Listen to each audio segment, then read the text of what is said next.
Hello everyone and welcome back to another video of mine. This time I'm back with Heaven's Secret 3, Season 1, Episode 17.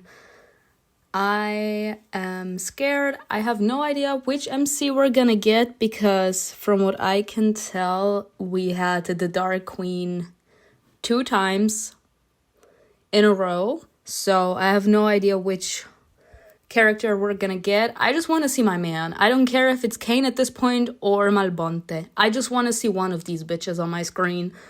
Please give it to me. Let's see. An offer you can't refuse. Oh, I can. Episode 17, Keeper of Sins. Christina, as in the MC from Heaven's Secret Requiem? Yes. Okay. I can't with the goat. Y'all, I have my problem with the continuation of Heaven's Secret Requiem. Not because of the main characters or anything. It's just the fucking plot hole that they added in here with, I forgot her fucking name again. Dimitri's sister, that she apparently has power over us when we're the ones controlling 2 immortals. Like, the fuck is this? The mist in the sky was thickening, devouring the squad running ahead. The columns that were supporting the arcs of the immortals' ancient temple just a moment ago were now falling into the abyss right near us. And I feel bad for these 2 fucking immortals because they literally just killed one of their own in order to protect us. And they're feeling a little confused now because in my eyes their loyalty will always belong to the immortals. But as they kind of are bonded to a human being, it's not like they have the free will to decide to protect the immortals and therefore turn against the humans because they technically are in service to one. Behind us, stone slabs cracked. The humming echo multiplied, reaching us faster than the wave of dust that was knocking us over. CAIN had destroyed the temple so that other immortals wouldn't gain its lost knowledge. And let me tell you, that hurt him more than it hurt that fucking library. Clutching a random book I'd grabbed from a pile of other relics, I rushed forward with the others. Lightning bolts in the clouds above us made it clear CAIN and Abel were holding off the attackers so they wouldn't get to us. You see what I meant? Y'all, my poor man. And I did tell you all, yes, Abel, he killed my man and he's not on my romantic list.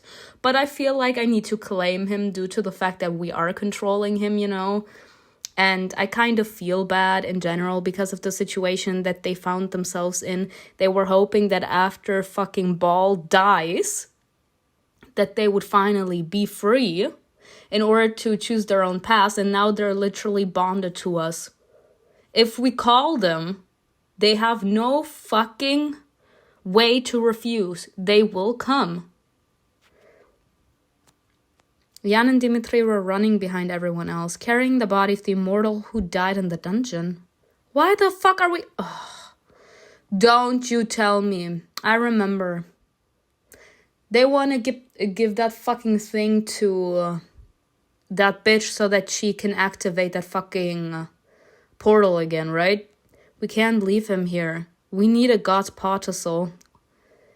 We need a god's pot. Y'all, I need someone to hold me. I feel in my eyes, yes, I know that they technically need access to heaven in order for them to survive. Even though they have no fucking clue that heaven is just as ugly right now with fucking Sifa Malum in power than Earth. But in my eyes, it's the way that they're trying to get those fucking particles that ruin everything for me. Because in my eyes, we're not really playing our own angle, you know? We're not doing this for ourselves and for our friends. We're doing this for that bitch. Because she said she needs that fucking particle. That's why we're taking that person. And that's why we're fine with killing innocent immortals. Yes, he was gonna attack us, but in my eyes, it's the point that matters. We would have been willing to kill an innocent one. Or have Either Abel or Cain killed that person. Greg had the professor in his arms. Her hip was acting up. Anna stayed close to me, and the others were clearing the way ahead of us. Going around the zip line, we found ourselves on a thin granite bridge. It was dilapidated, crumbling under our feet. My foot slipped off the soft rubble, but Anna grabbed my sleeve just in time, helping me keep my balance. All right, Anna. The book slipped out of my hands and fell onto the very edge. Leave it. No way! I want to learn at least something about the citizens of the city. Take a chance and grab that book. I feel like this is such a bad thing to do. Help me. It might have answers on how I can get rid of the voices in my head. Yes, because remember, if these fucking voices get through, it's over for us. Like, God did us dirty again. Fucking Sifa. And I reacted to my blunt and selfishness with a contemptuous look, but squeezed my hand harder. I got you. As soon as I reached the book, the stones beneath it came crushing down. I managed to bend down and grab it, saving it from dissolving into the dark abyss below us. Anna pulled me back and urged me to keep going. We managed to cross the bridge in time. You managed to keep the ancient book. Yoo-hoo. And 50 gems wasted. Dimitri and Jan caught up with us just before it collapsed completely. Turning to me, Anna, out of breath, said irritably, "Try to follow us next time, Christina. We could have fallen." Well, I know. Sorry. And I do not mean it. What the fuck? Y'all, these boys are actually putting in the work. They said lightning bolts. They said we're turning into Zeus. Lightning flashed above us again. The bolts dissolved in the fog, rippling through it in tiny sparks. The charge even reached us, and I noticed Anna's hair stand on end. Incredible. Almost there. The portal's close. My body trembled again, seized by a sudden weakness, the one that had knocked me down to my knees at the temple. What the heck? Path of high adaptability, period. I suppressed a coughing fit. My throat hurt, but I tried to ignore it. That's what I do when I actually get a cold, because no matter how hard I try, it always reaches my throat. And I hate it so fucking much. That's why I hate a cold. Like, I prefer a fever, even though I feel like shit. But the second my voice is hit, I need at least a month for it to come back completely. I hate it. The clouds parted, revealing a shimmering hole that distorted the space around it. And by the way, am I the only person the second I get a cold, it's not only my voice leaving me, but I have this fucking cough that will not go away? The clouds parted, revealing a shimmering hole that distorted the space around it. Most of the squad had already returned to Earth. We were the only ones left.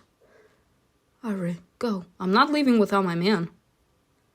My God, I'm not helpless. Get off me. Huh. Says she, as we did the heavy lifting and she laid collapse in one of these bitches. Y'all, Donovan, y'all. If you don't get your useless ass out of here. What is she doing besides commanding someone else? Seriously? We're in episode 17. I still haven't seen her do shit. The professor disappeared into the portal. Anna followed. Be careful, Christina. I just wanted to see my man. I don't care. Like, jumping out of the portal, I stumbled and fell into the snow. Greg and Jan came through after me, and they sent the immortal's body on the ground. The general, with a flare gun in hand, was the last to walk through. Hurry up, get away from the portal. They need space to fly in. CAIN appeared first, and Abel caught up with him a moment later.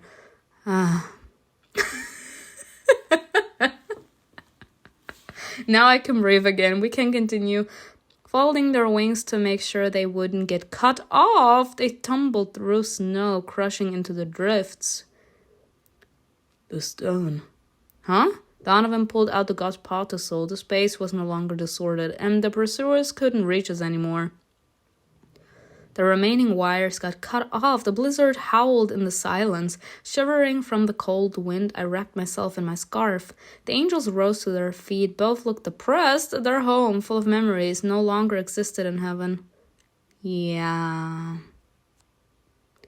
No hastily made beds, no clothes hanging in their mother's closet, no fresh bread cooling down on the table. Do they feel hurt? Or has hatred burned out everything good inside them? Now, bitch, we do not want to go down that path again. I have seen what happens if you try the dark path. Like, you all have warned me when I played Heaven's Secret Requiem, but I wanted to be a bitch, and that's what my ugly ass got. Like, we turned into the dark messiah. Like, we turned into the darkness itself. Like, we destroyed every human being on Earth. Like, we do not do this again. Has everything good been burned out of them? No, it hasn't. After examining the wires, the general threw them back into the snow, dejected. You didn't show them your real powers, did you? Those immortals look weaker than Palin and Ania. It'd be better if others didn't know about your abilities for now. Of course we didn't. Besides, several of them flew away almost immediately. To give a report, I assume. Good. We'll keep our aces our sleeves until the last moment. The way y'all, I know I'm extremely defensive when it comes to CAIN. I mean, you all already know. And I have forgiven him, but he got that mouth on him, y'all. Dimitri, like, I forgave him. I wanted to give him the benefit of the doubt because, you know, character development. He fucked up, but he showed that he is a good guy deep down, and he has been there for us. He has protected us, so we're good. He's good in my eyes. We can continue moving forward. Like, I'm not gonna be holding any resentment towards him anymore when it comes to them torturing us in order to get answers. But he got that mouth on him, you know? Since when is a person a secret weapon? I would feel so fucking offended. You might be overestimating us, and if that's the case, there might be some very unpleasant consequences. We haven't been to heaven for a very, very long time. Everything could have changed. I trust CAIN. No trust to you, Abel. So Dimitri remembers that he'd saved the squad by telling them how to get out of the rift. Apparently, CAIN gave the general a thoughtful, grateful look. He didn't say anything and immediately turned away arrogantly, but that no longer mattered. This conversation reminds me of how things used to be. No matter how much they nitpicked, they've always relied on each other. I hope that hasn't changed. Things may be different now. They should keep their distance. We're talking about CAIN and Dimitri right now, right? If I've learned one thing about at least Heaven's Secret Requiem, if you don't trust at least one person, you did.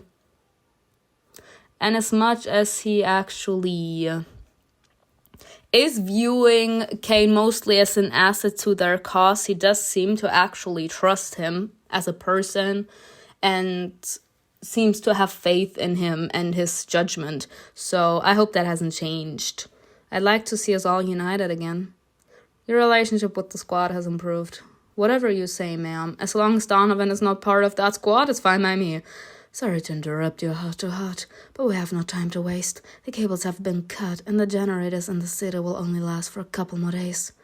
I need to set up the particle accelerator again, and you need to find enough metal at the base for the work. Let's get moving. Before we dispersed, each of us looked at the body of the immortal lying in the center. The snow beneath it stained crimson. We had taken a life, not to defend ourselves, but to attack.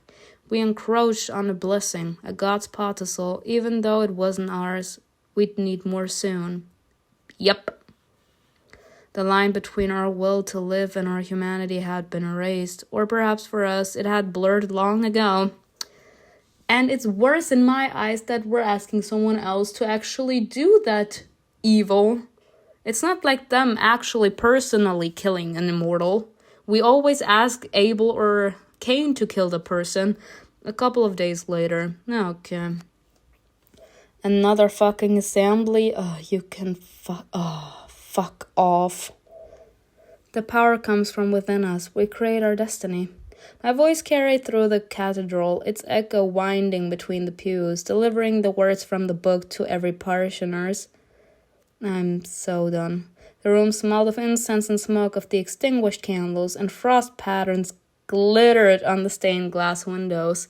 A cloud of steam escaped from my mouth with each sentence, and my hands were numb from the cold. CAIN and Abel sat at a distance, their bored expressions hidden under white Me. They're also so fucking done with fucking Donovan. A period. Me. We choose our own path because men... Swaying to the side, I stumbled over my words. I grabbed the stand with both hands and tried to continue. Men, oh God, oh no. After our return from heaven, no service passed without my body becoming weak. It was obvious that my condition was rapidly deteriorating. Exhaustion showed in the dark circles under my eyes and the protruding bones on my back. Man is the pinnacle of creation, the final form of life, shaped through trial and error. Trying to stay conscious, I struggled to squeeze the words out. My voice got quieter and quieter. My head dropped, and I muttered the last lines to myself, forgetting where I was and what I was doing. Path of the darkness, yeah. I did cause some, oh no, murder, greed, cruelty, thirst. Ooh! We're starting the dark path again. The darkness swirling in the corners of the cathedral began to spread along the walls, creeping up to the windows, candles, poos. I fucked myself with that one. The light outside dimmed. Several birds flew very close to the stained glass. Christina. CAIN, we do not want to talk about this. The angel touched my arm, but it didn't bring me back to my senses. Abel, she's unwell. Take her away. I'll finish the ceremony. Oh, hell no. You're having my... Yo, what the fuck is even happening right now? Since when? That bitch killed you. Again. Are we seeing how pure CAIN is? That bitch killed him. And we know for a damn fact how protective that man is of us. And you're telling me that he's fine with having his brother take care of us? You have... No, something is not right. Something is not right. And he is complicit. Y'all, what the fuck is happening? Okay.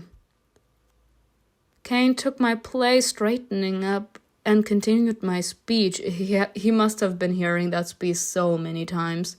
His voice was alluring. I wanted to listen, cling to it, and break free from the shackles of the haze that gripped me, but Abel led me away, and I sank deeper and deeper into the darkness. What in the holy fuck? A long sleep refused to let go of me. It took great effort for me to break free into the light. Waking up, I felt a slight tingling sensation in my arm. There was a catheter attached to me. Back to the lab and IVs. Y'all, honestly. Assess your surroundings at this point. Try to get up right away. Trust me, I've been in the hospital so many times already. It's not a good sign. Pull out the needle is never ever a good sign. I would literally assess my surroundings. In a rush to get up, I lay there allowing myself to steadily come to my senses. Besides, I would want to see my man. Through the fog in my head, I could hear a conversation between Anna and the doctor. They seemed to be entering new readings into the database. The chairs are creaking again. I can't even sit on them. You said you'd oil them, assistant. I'll do it right after. What's up with this document? This is the file on that child we saved. I don't have access. Donovan put a password on it. She doesn't want the information about the boy to be available to others. Don't worry, he's fine. I'll keep an eye on him. He has everything he needs and is getting his tests and growing strong. Okay. I need to pass on the reports. You take care of these chairs while I'm gone. The door opened and closed. Fully awake now, I grimaced and sat up on the cot.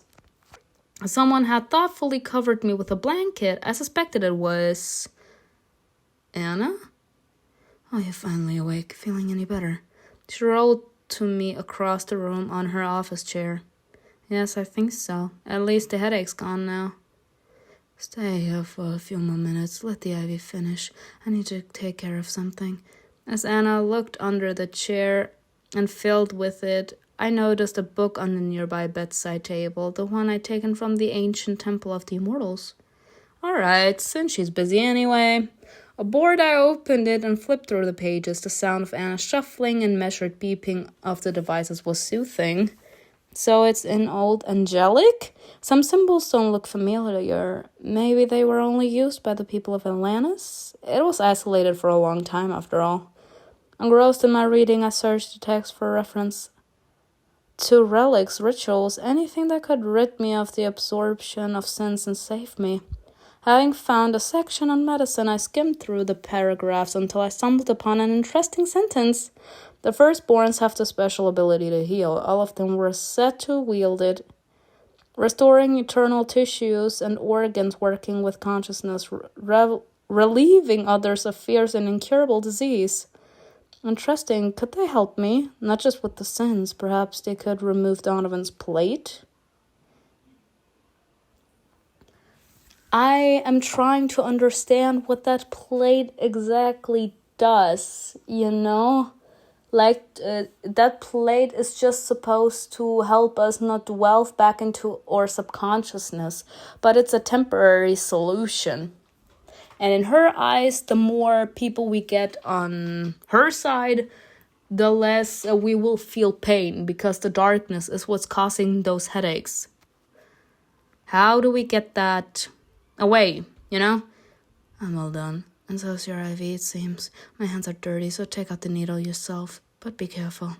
They took your white dress back to the cathedral, so you can change into this. The curtain will give you privacy. Cloudy. Honestly,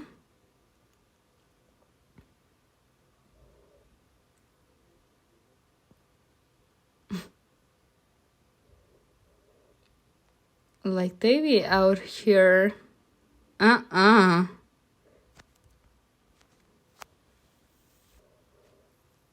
I finished, I folded my hospital gown to put it into a locker.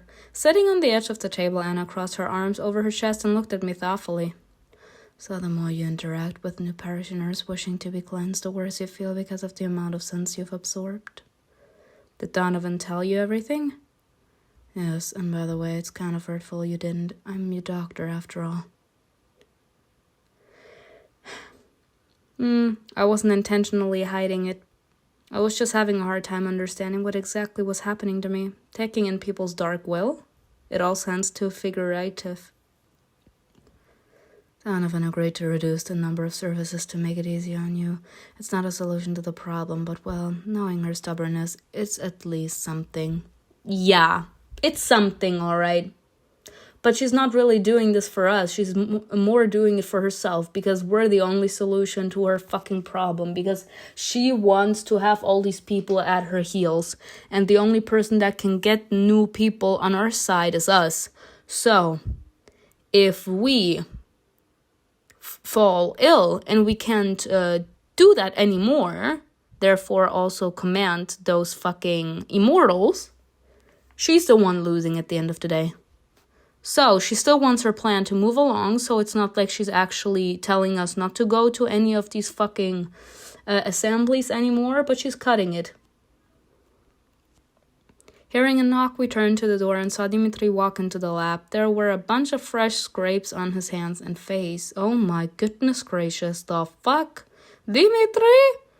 And I need painkillers and bandages. We've got 2 wounded. I was still standing by the curtain, so he didn't notice me. Again, this is the 4th time you've gone out there, but it's only getting worse. Why are you so drawn to that portal? To stand a chance against the immortals, we need to know more about their world. We won't learn anything staying on Earth. When he ready? After pulling out the dead immortal's particle, Donovan got the portal working again. She wants results, nothing else matters to her. Everything was calm while the territories in heaven were abandoned. Now they know about us. It's going to be much harder to gain a foothold. The general sighed heavily, then ran his hand through his hair and softened his gaze. There won't be any quick results, but that doesn't mean we're not making progress. Don't worry. That's not hard. It's hard not to when Donovan's on edge and picking at me every minor thing. As if it's my fault we don't have enough power to produce weapons to compete with heaven without the energy from that heaven. If there was a way out, anyway, I'll go to the medicine from the storage and bring it to the medical center. Christina, close the door behind you when you leave. Just make sure to get enough rest first. Okay. I didn't see you there. Is everything alright? Yes, Anna helped me feel better. But what is it that she gives us?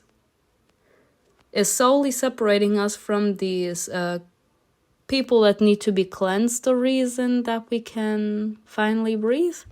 I took my coat and warm scarf and went to the door, kindly opening it for me. The general let me through first. You see what I mean? You see how cute this man has become? Are you returning to the estate? I'm walking in the same direction. I'm sick of the lab and its walls. I can't stand being here any longer. Closing the lab behind us, we headed for the exit. The fireplace was crackling in the hall. 2 soldiers were sitting near it, playing cards. It must have been their turn to be on duty. They acknowledged me with nods and greetings and returned to their game.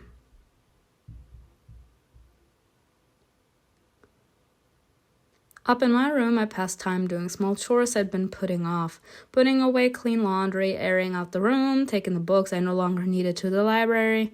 In the evening, Anna knocked on my door. She'd already changed into her pajamas and was holding a tray with a teapot and a notebook. I spent the last few hours of my life around men. Let me in, I need a break. Okay, you know what? That was funny. That was funny. I'm gonna give you that one. Are they alright? Yes, Donovan had already sent them out on the next mission. She thinks you mortals wouldn't expect him to return so quickly. CAIN and Abel will join him again this time, so there shouldn't be that many casualties. My man? What's the notebook for? Anna arched her eyebrows playfully and said in a self-satisfied tone, It's Sonya's. She's recently finished a new part of her fairy tale, and I got her to let me read it. She sat down on the unmade bed, setting the tray on the sheets. I settled next to her and watched as she poured the tea into the mugs. Aww.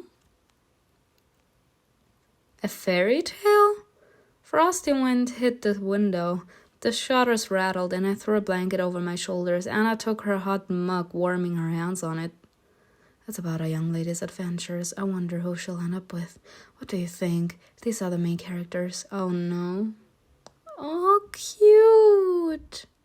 That's so cute. The main character, cheerful and resourceful. The coachman, he has a kind face. You know what? Cheerful and resourceful. I think she's in love with the Count. I wonder if Sonya's based one of the characters on herself. I blew on the tea and took a sip, inhaling the soothing scent of fragrant herbs. Breaking off a piece of candy bar, I looked at Anna, who was happily flipping through the notebook. Let me tell you what happened in the previous chapters. Look, this is the main character's home. Sonya's good at drawing. She is. That's why the flyers you're on came out so well. She got your likeness down.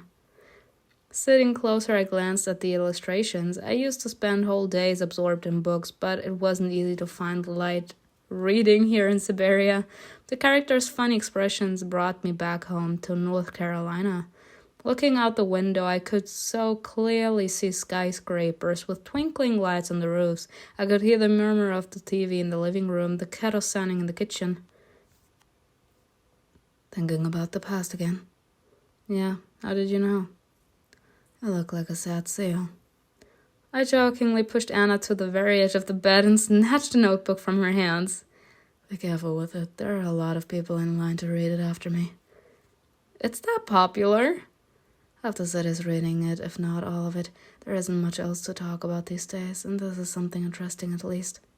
Then tell me the whole story from the beginning. Anna moved a pillow near me and lay down beside me, wrapped in the blanket.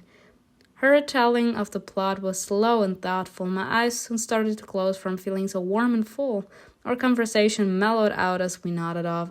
Anna's arms fell on the blanket, the notebook still open in her hands. The candles burned out, and we fell asleep in the same positions facing each other. All right.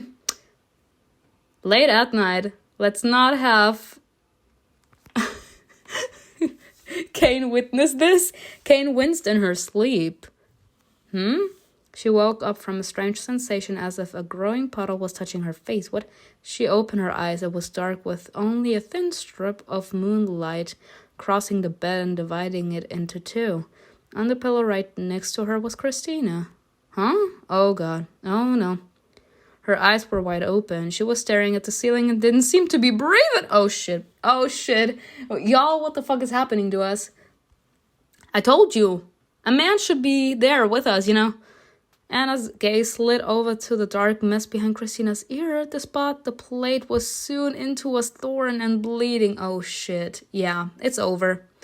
Her palm on the pillow was stained with something dark. Hold up. Did we subconsciously... Did a power that is more... Did a mysterious power that is more powerful than our own inner strength force us to cut out that plate? The wet puddle that woke Anna was blood spreading from under Christina's head. Christina, were you trying to rip out the plate? Christina. A bad feeling paralyzed Anna. Her lips trembled and her whispered words became unintelligible. I don't think that we were trying to rip out that fucking plate by ourselves. I think it's that secret power, you know, since we are the Dark Messiahs and we carry a bit of Baal's blood inside of us, which is the reason that we're in this fucking mess to begin with. His blood is much more powerful than our own willpower. So it slowly started to devour us the more we got in contact with people that needed to be cleansed of sin. And that means that that dark power slowly started to actually win the upper hand. Sitting up, she hovered over Christina, brushing her hair away from her neck and trying to feel her pulse. The motionless figure suddenly jerked, gasping for air. She smiled absently, a mad whisper escaping her lips. Oh, God. The parishioners would die for me. Do everything I say. Then why don't they kill all the sinners so that I don't have to suffer anymore? Seeing her anguish, Anna squeezed Christina's bloody hand in hers and hugged her. Christina, tears welled up in her eyes. Sorry that I'm silent. Actually, that took me because seeing what a bitch she has been in the first book, and till the last day she was being a bratty bitch, actually seeing that she's crying because she thought she was helping us, but at the end of the day it wasn't enough, like we're still technically dying. That took me. I thought you were feeling better. Christina closed her eyes, falling silent again. Anna sniffed, pulling her weakened body closer. I'll figure out a way to help you, I will. We should stay in the lab for now. Christina, okay? That actually took me. Wow. All right, Anna. All right. Sometime later, a painfully familiar beeping woke me. My head was aching as if I'd been asleep for an eternity. The bright greenish light of the lab hurt my eyes. I was so sick of it. No. Fully awake now, I violently shook my head, refusing to believe I was locked up in this little cage again. Yeah, literally, remembering we were locked up in here for 6 months. I tried to get up, but my hands wouldn't obey me. Looking down, I saw that my wrists were tied to the cot. Yeah. You tried to rip that thing out. What's going on? Pull harder. Try to stretch out your hand and slip out. Grab the ties with your fingers. Y'all, no matter what, I think nothing is gonna help. But I would say a normal reaction is pull harder. The ties tightened. Feeling cornered, I started pounding my fist on the cot, only making the situation worse. Ooh, minus the adaptability. Fine by me. In the end, one wrist did slip out and managed to free the other one as well. The weak knots came undone with little effort. Rubbing my numb skin, I noticed the red under my nails. The area behind my ear was aching. Touching my scar, I found dried blood. Was I the one who broke the skin? How long have I been here? I need to find someone. I'm all right. I'm not staying here anymore. Girl, I don't think you're all right. Getting up from the cot, I walked to the exit on shaky legs. I tried to handle, but the door wouldn't budge. Oh God, we were locked up in here. Locked? No. Gripped by the rising panic, I struggled to breathe. I knew banging on the door would only make me feel worse, but I couldn't stop myself, overcome with anxiety. She's that traumatized of this place. Wow. Open up! Don't you dare lock me in here again! Come on! My awareness narrowed down to the small window in the door and the empty corridor of the base. I could see through it. My voice broke into a hoarse scream. Somebody! I know you're there! Please! Don't abandon me again! Oh no! Not the tears, y'all, the expressions. My legs gave out and I fell onto the cold tiles of the lab, tears blurring my vision. Minutes dragged on forever. It took a while before I began to calm down. As my mind cleared, memories crept in, partially explaining what was happening. This bright spectrum of emotions, amplified to the limit, could have been a side effect of Anna's medication. Catching movement ahead, I saw the hem of white clothes. Sitting down on the floor next to me, CAIN tilted his head to one side, as he often did, and brushed the wet strands of hair away from it. What the fuck is even happening? Was he here the entire time? He had us have that fucking attack? And he didn't think to do anything about it? CAIN, let me smack you. Respectfully, let me smack you. You saw that she was losing it, and you thought it was okay to just, let her have it, But I understand, the second you start to actually get into your panic attacks, you need to first come to your senses before you yourself allow someone else to calm you down. You need to get a hold over yourself first. Are you feeling better? Were you here the whole time? Yes, and I said I shouldn't interfere until you calmed down on your own. I can't blame her. That's sadly how it works. Panic or anxiety attack. The second you have that fucking attack, actually, you as the other person that's seeing someone else having the attack, you trying to calm them down is not necessarily gonna help them calm down at all. It's gonna make the attack worse. The second you see the other person calm down, you can slowly start to approach them because they need to give you kind of a signal that you're fine with having them calm you down. If you're not fine with them actually calming you down because you do not want that person to actually see you in that situation that you find yourself in, being all vulnerable and sad, then it could cause to a bigger panic or anxiety attack. Unless I wanted to make things worse. Yeah. How long have I been in here? The angel didn't answer. Instead, he wiped my tears away with a smile. My haggard look seemed to give him some kind of twisted pleasure. Of course, he likes it rough after all. It's so beautiful. Right. Not the time. With some effort, I slapped his hand away me. Smirking, CAIN wrapped his arm around my waist and put me back onto the cot. You'd been asleep for 2 days, being torn apart by sins. They locked the door for your own good. You're the biggest sinner of them all. They locked me in here with you. What did Anna say? Are they thinking of locking me up in here again? No one thought that far ahead. You had to wake up first. Besides, they're expecting someone. I'm so dizzy and it hurts to look at the light, even though it's so dim, but I'm still glad that CAIN was here with me. The angel was studying me. My legs were dangling off the cot, almost brushing his waistcloth. I'll end up touching him if I move even a little bit. Then move. I knew CAIN was intentionally standing this close. His usual impenetrable face had once again gone completely blank. But his actions and words suggested that he cares and wants to help. Would I feel any better if I learned he actually hated me? Exhaling, I couldn't bring myself to do it, to lean against his torso and feel a heartbeat in the stone chest. But the feelings I had for CAIN seemed like self-deception. CAIN's hand slowly found my cheek, stroked it, moved to my ear. The cold, weightless brush of his fingers almost felt forbidden. I allowed myself to close my eyes for a second, drowning in the illusion of tenderness. I thought back to his kisses, his bites on my body. I used to be covered in his marks. They had since disappeared, but my skin remembered them. Then I grabbed his hand, pushing it away from me. You've seen so much of my suffering in Baal's dungeon. Did you get carried away, reliving warm memories? My words sounded more spiteful than I intended. Was it the medicine? I feel like it's the medicine more heightening her emotions and she can't really control them. And on the other side, long overdue.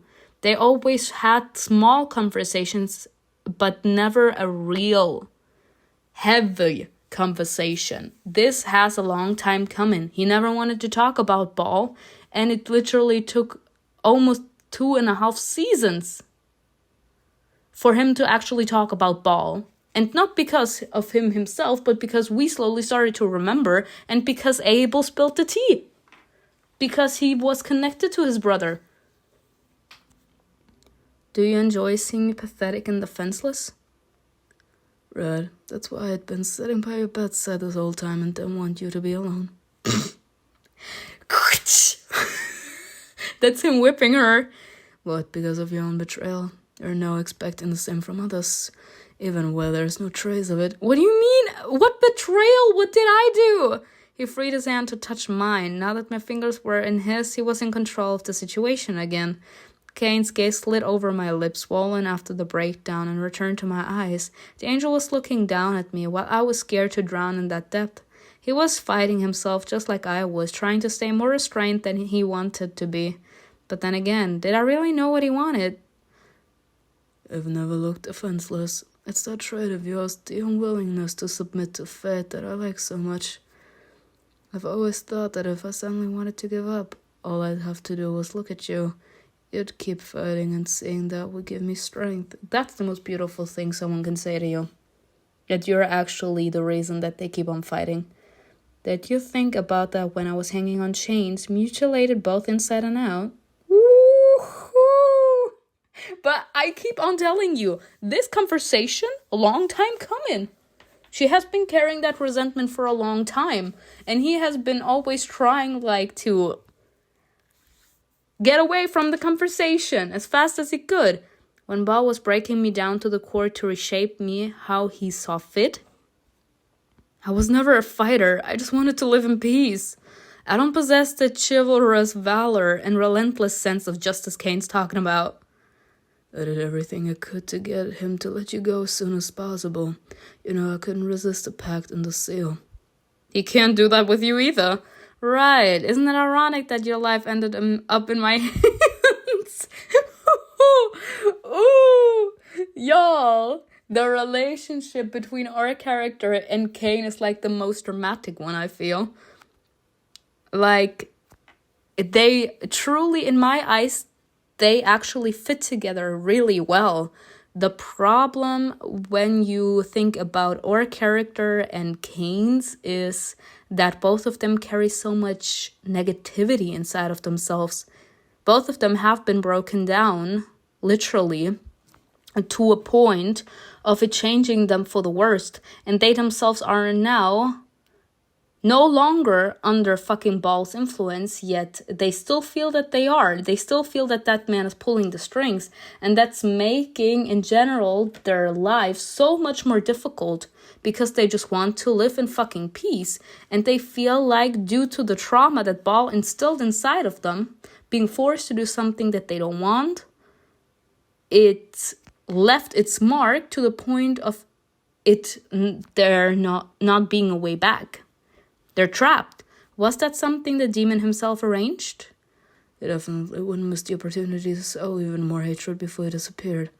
Perhaps you being in my power now means that fate gave me a chance to put you through the same meat grinder I'd had to endure. Damn!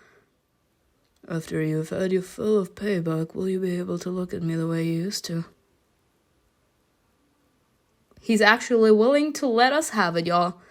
CAIN responded too quickly, and I realized he'd considered that idea more than once. Yes, of course he feels guilty, like he fell in love with you, bitch. I think that him actually remembering everything he had put her character through, and him desiring for us not to remember him, was the reason, was the problem for him. Like, he remembered, and he was fighting himself not to fall for us, because he himself remembered the awful things he had us go through. Like, he helped Ball actually traumatize us for many years.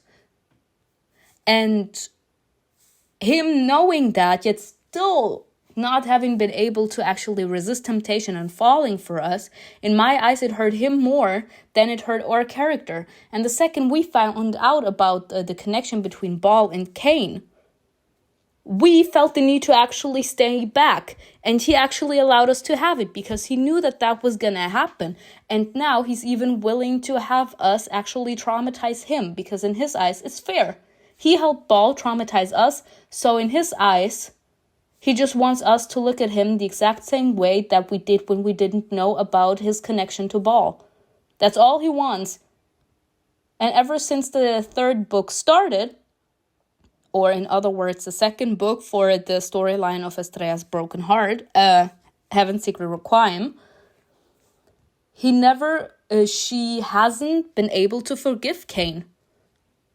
We have been just slendering through, knowing that there is this attraction between these two, but they never had that deep conversation to settle their differences and the negativity that, or more like the wedge that has been dragged in between these two. And he's now giving her the opportunity. He's like, you want me to actually suffer? You want me to, I don't know, smack myself or something? You want to torture me? Fine by me. But after you're done, will you be able to look at me the exact same way again? He might have even wanted that to happen, holding on to the possibility of restoring our past relationship. Yeah. That would make me the same observer of the suffering of someone I care about. Only it'd be my choice. He released my hand, then bowed his head. The wings on his back dropped slightly. Oh, he warned me from the first day we met. I should have stayed away, run, but CAIN was mesmerizing. He was a mystery, more intricate than the Book of the Apocalypse. I wanted to satisfy my curiosity, and now everything's tangled up. Strands of white hair fell over the angel's eyes. He looked up again, and the scarlet gleam seemed like evidence of a hidden passion. CAIN leaned in, our bodies coming in contact. Then he moved closer, pushing my legs apart a little. It's because of the medication. Keep on lying to yourself. I couldn't remember if I whispered those words into his lips or if they'd remained a thought. His hands rested on the cot. Mine stayed on my thighs, limb. Craning my neck, I let the kiss deepen. The angel didn't dare to touch me, as if that were an unspoken taboo. Neither of us clung to the other for tenderness, merely indulging our attraction. His tongue ran over mine, parting them. I let CAIN in, wishing to soak him up. He pulled away, only to come back to me with even more vigor. I leaned back with each move. He pushed me more and more without noticing he was doing it. Yeah, I feel like, again, episode 17, y'all, we haven't had a real romantic moment between these two because she has been pushing him away the entire time and he has been patient so long. You actually notice that he felt that deep desire for a very long time. He never lost his feelings for her, and he was just waiting for her to actually slowly let him in again. And now he saw his way to get back into her life. Suddenly stopping, I caught his lower lip in my teeth and bit it. Then I ran my tongue over that spot as if licking a wound. The angel closed his eyes. It wasn't easy for me to restrain myself from actually kissing him, from squeezing him in my embrace, enveloping him in warmth. He'd been fighting for freedom for so long, and now I became his captor. How often did he imagine me disappearing, finally granting him that freedom? In my eyes, if she's that worried about that, why doesn't she just ask him?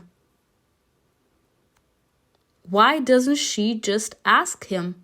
It's not the first time that she's wondering if he actually deep down would want her to disappear. In my eyes, there is a part of him that would want that, that captivity to disappear. Of course, who wouldn't want to be finally free, to be their own maker? But he wouldn't want the solution to be losing us. Did he need me without freedom or freedom without me? Perhaps neither could make him truly happy. He was a hostage of the situation, and me, I could make him suffer, but revenge wouldn't bring me any pleasure. Yet sleeping next to my tormentor, snuggling up to him as if we didn't share a bitter past, felt wrong. My heart needed him, whoever he was, but nothing in life had ever been easy. Kissing me again, CAIN whispered, I was afraid of losing myself and my feelings for you, but I ended up finding myself in them. Darkness would have brought me more pain, but you gave me hope. Oh, that's the cutest thing. I thought you were a curse designed to torture me to test my strength. But you also turned out to be a friend. Someone I could talk to, someone who understood me. Who wouldn't leave even after getting to know me and seeing more of myself than I do. I'm grateful to you. Oh, CAIN. That's the cutest way to actually say he wouldn't want to lose us even if we are the captor. Our bond is stronger than we are. It drives us mad and we obey it. I felt like he wanted me to swallow his words to become filled with them. Are we going to be running from each other until the end, or should we give this another chance? Please give it a chance, because I need CAIN. One more kiss. It was as if CAIN were placing seals upon me, fixing them on our lips. I feel like he's slowly starting to... He's using seduction in order to get us to agree, because he knows that we're crazy about this man. Oh, stop. Like, you can actually see in the way he's actually placing the situation, him being the one to kiss us first, him slowly moving away from the kiss in order to actually tell us all of this, that he actually loves us truly. And he wants this to work out. He wants us to give him another chance, and him saying, I love you. It just shows how much he actually needs us. Like, and it's not that, and I'm using the word need because of a specific reason. I could say he wants us, because of his own selfish reasons, but he doesn't. He needs us. He literally needs us in his life. He wants us around. He could live without us, but he's choosing not to. Because in his eyes, without us, there is no life. I love you. Allowing myself to melt into his words for a moment, I wanted to tell him I hadn't forgotten my past feelings. But when I opened my eyes, I saw the crimson glow in his intent gaze. Could I trust him? He remained a temptation after all. His words sounded sincere.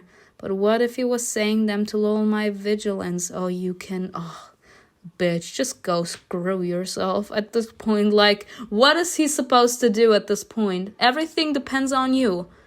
Forgive him, don't forgive him. Like, it's up to you. What if he'd become just like the demon he'd spent so much time around? I pulled away without offering him a response. Maybe the only way to untangle the threads of fate is to cut them? The angel was silent. Listening closely, he looked at the door. As soon as I heard the measured clicking of the professor's heels, CAIN tensed and stepped forward, partially blocking me from view.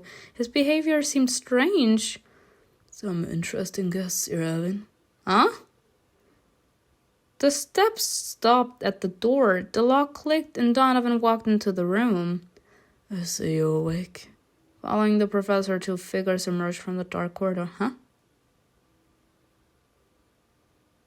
Oh, fuck. Fuck!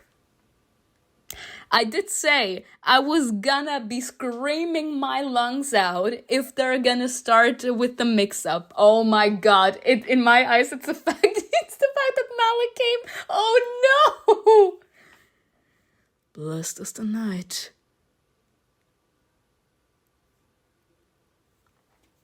No way the main characters aren't... Y'all, God, someone help me! Seeing the familiar face, I froze. My fingers gripped the edge of the cot so tightly that my knuckles turned white. Haley? She's alive? I hope I haven't gone insane and this is real. Whatever helped her find me, I'm grateful. It's been so long. We know each other? This is Christina, then. Oh my god. Y'all, I don't even know how to feel. Seeing me stare dumbfounded at his companion affirmed his suspicion. Oh god. I must admit, I was expecting a more passionate reunion. From me? Christina. The familiar voice made me shudder. Hearing it sounding so broken and dull after so many years made everything even harder. What were we to one another? That's intriguing. I don't think I know that. Or more like, I don't think we know what their connection is. Or is it just me for not having finished Estrad's broken heart? Like, I couldn't muster the strength to respond. Thoughts flooded my mind and I couldn't stop them. The destroyed agency, my friend smiled, the photograph of a page from the book, the smell of the garden and the rustle of leaves. Yeah. I remembered the crunch of the paperback I brought her on the day we last saw each other. I remembered my palms sweating from excitement before the intriguing event. The effects of the medication hadn't completely worn off, and my nurse made me my breath quicken again. Grabbing onto CAIN's shoulder, I doubled over, clutching my racing heart, my mouth open as I drew in a breath. Noticing my reaction, Haley turned away as if it hurt her to see me like this. The stranger's gaze settled on CAIN. Period. You saw him in the article?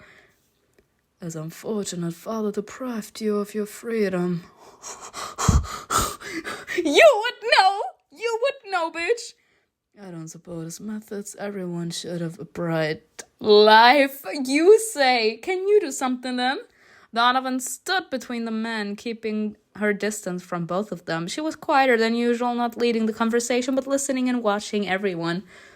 Staring at the guest, CAIN remained calm, the words skillfully thrown out at a random, so as either to strike him where it hurt or to win him over had no effect. Who are you? Oh, y'all, this is epic. A son. His son is wild. He's boss' son. Malik, you smug little bastard. You literal... Oh! If you the son, can't you do shit? You can't? My name is Abaddon. I haven't heard of you. Sorry.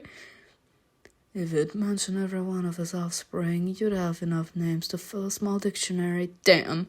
Donovan interrupted them, clearing her throat to draw attention to herself. Bitch, what do you want? Christina's just recovering from a serious surgery, so she's feeling off from time to time, but that will pass soon. Now that you've seen who you wanted to see, can we continue discussing your offer? What offer? I sometimes forget how fleeting time is for mortal. It makes you hungry for life. I've missed out on heaven. The God of Darkness is generously offering to unite our two-face under the leadership of your saint. Right. Now that man wants us to actually help. Alert the darkness. That would only lead us to die. The man who introduced himself as a bat and spread his arms, a friendly gesture, but the darkness swirling in his eyes didn't let me be fooled. Christina put on a good image, light and pure, one that gives people hope, colds are less effective. And what exactly do you want? From now on you will bless the night in the name of the God of Darkness, and cults will become your churches. There will be no more strife and dissidence. What did I say? Doesn't that sound wonderful? For you, maybe. You want people seeking salvation here to start praying to the devil. Oh, love it. Because he knows what's gonna happen if we do that. Judging by his calm expression, CAIN wasn't against the idea. He just wanted to hear the stranger's reasoning. Does it make a difference who they seek salvation from? This man obviously came from heaven, but he doesn't have any wings. Is he an unusually mortal? Apparently an unusually mortal. That's why CAIN is so tense. They're both trying to assess each other's powers. And Haley? Why is she so silent? Her clothes. She's wearing a dark robe. Did she follow in her father's footsteps? As a gift for his children, the God of Darkness wants to solve your urgent problem. We have become aware of your unsuccessful attempts to settle in the abandoned lands. He shall grant humans a place in heaven, your own oasis, a city where you'll be free of oppression. Yeah. By giving him darkness, that he can control us for eternity. Not happening. Service is in the name of the God of Darkness, the God Baal served, a ruthless creature that knows no mercy. In the old world, you were saving people from grief, allowing them to find a way to their real selves. How did you end up on his side, Haley? I glanced at my friend, puzzled. She looked tired, yet proud. She clearly needed neither pity nor condemnation. Deep in thought, the professor reached into her pocket out of habit to pull out a hand-rolled cigarette, but stopped herself. The guest kept even her on edge. You have time to think. I'll visit you again later. But I'll let you in on a secret. The God of Darkness would prefer a positive answer. I I bet. Seeing that the guests were about to leave, I suddenly squeezed out a question that was tormenting me. Do you know any firstborns? Are they still alive? Haley and CAIN looked at me in confusion. Why Haley and CAIN? Does CAIN also know who the firstborns are? While the man surprised narrowed his eyes with interest.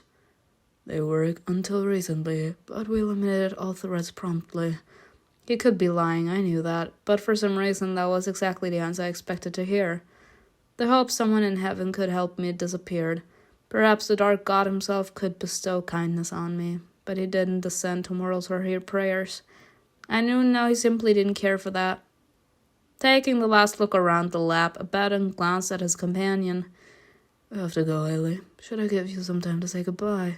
Staring at each other, my friend and I said nothing, both frozen in indecision, with no idea how to make the first move. CAIN looked at me, trying to figure out what I wanted from my expression. Should he push me toward Haley or guess toward the exit? I love CAIN. Christina? Abaddon suddenly placed his hand on Haley's shoulder in a mentor-like gesture.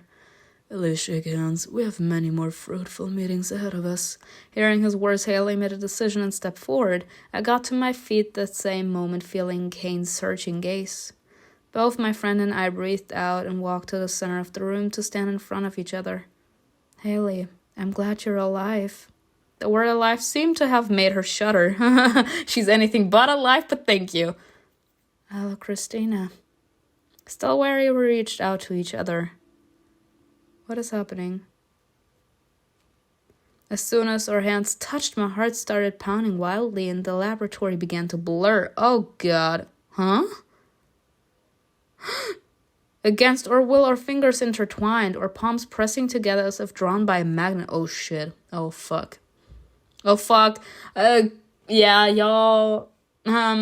Christina's gonna die, sorry. A powerful stream of air swirled around the two of us. Unable to break apart, we looked at the immortals, but the wave of energy that burst out of Haley wouldn't let them come closer. Her eyes filled with darkness she couldn't control. Oh, fuck. A sharp pain shot through my whole body. My limbs twisted and the blood hissed in my veins. The writhed beneath my skin in purple threads. I felt burning tears, and then something warm started to flow out of my nose, making it hard to breathe. The thorn inside me crept up slowly. As I twisted in agony, my eyes rolled back. Yeah, I'm dead. Oh my God. What did I say? She's fueling us with that darkness that we cannot need in our lives. Oh, but that picture, though. Ooh. And then the darkness burst out of me like a flock of birds. Dark tongues licked my body, inflicting more suffering. I could hear the poisonous whisper.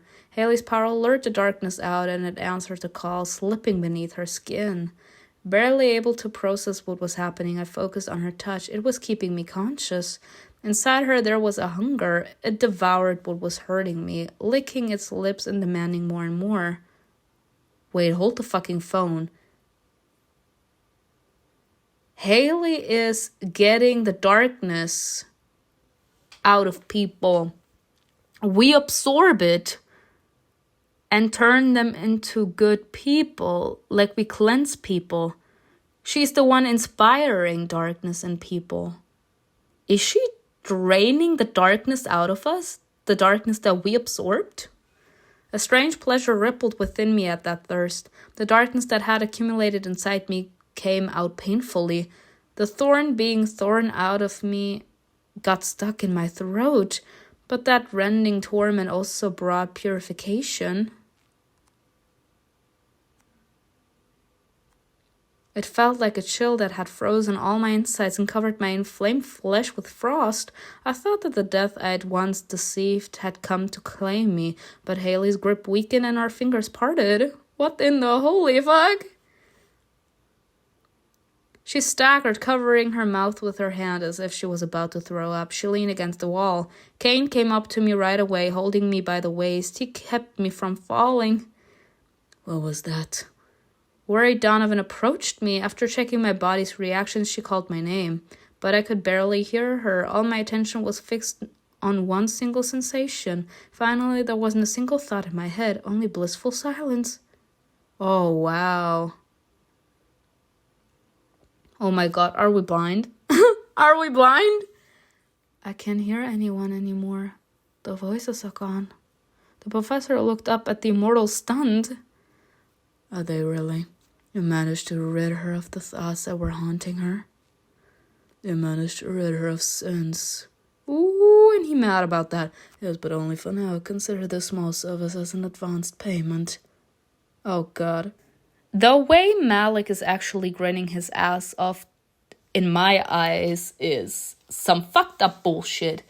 So, because we actually contain of sin, because of the fucking services, and Haley is the one that needs to inspire sin in other people, and she carries the darkness within her, thanks to fucking Sifa Malum. She can drain us from that darkness, and therefore we don't have any dark thoughts anymore. She cleans us of the sin. That is wild. That is wild. So what is the main character from Heaven's Secret gonna be useful for then? Haley creates darkness and Christina cleanses people of darkness. That's interesting. We will see what next episode is all about. I hope you enjoyed this video with me. Tell me in the comments below what you think was best, and I will see you in another video. Bye.